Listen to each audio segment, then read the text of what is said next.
వర్టు పైపులు మూసి అక్రమ ఇసుక రవాణాను అడ్డుకున్న రైతులు.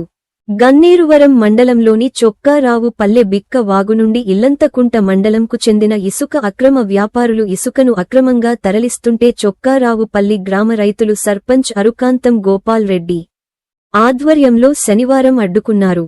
ఈ సందర్భంగా సర్పంచ్ గోపాల్ రెడ్డి మాట్లాడుతూ, ఇల్లంతకుంట మండలానికి చెందిన ట్రాక్టర్ ఓనర్స్ ఇక్కడ బ్రిడ్జి వద్ద కందకం కొట్టించారు. వన్ సైడ్ నీళ్లు పోవడానికి ఒక 20-25 పైపులు ప్యాక్ చేసిర్రు. ఆ పైపులు ప్యాక్ చేస్తే ఏమైతే అంటే ఈ వచ్చే ఫ్లో అనేది మొత్తం పొలాలు పట్టుకొని పోతుంది. అవన్నీ ఓపెన్ ఉన్నాడే ఆ పొలాలు పట్టుకొని పోయింది. ఇప్పుడు ఆ పైపులు ప్యాక్ చేసిర్రు. అడ్డగోలు ఇసుక రవాణా అవుతుంది. దాదాపు రోజుకు ఒక 200-300 ట్రిప్పులు ఇక్కడ నుంచి ఇసుక రవాణా అవుతుంది. ఇంద్రా మిల్లు ఎన్ని ఉన్నాయి, ఎన్నిటికి ఎంత ఇసుక కొడుతురు. ఇక్కడ వేవిల్లు రాష్ట్రానికి ఇక్కడ ఎవ్వరు లేరు. అవి ఒరిజినల్ చిట్టీలు కాదా అదేది అర్థమైతలేదు.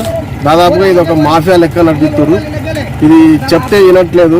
దాదాపు ఇలా పొద్దున మా రైతులు వచ్చి నా దగ్గర మొరబెట్టుకుంటే నేను 2 ఎస్ఐలు చేసిన, గన్నేరువరం ఎస్ఐ గారు చేసిన, ఎస్ఐ గారు చేసిన. ఇది టోటల్ వెహికల్స్ మాత్రం ఇల్లంతకుంట మండలానికి చెందిన వాటి. దీన్ని ఎటువంటి అరికట్టే ప్రయత్నం చేయాలని కోరుకున్నాను.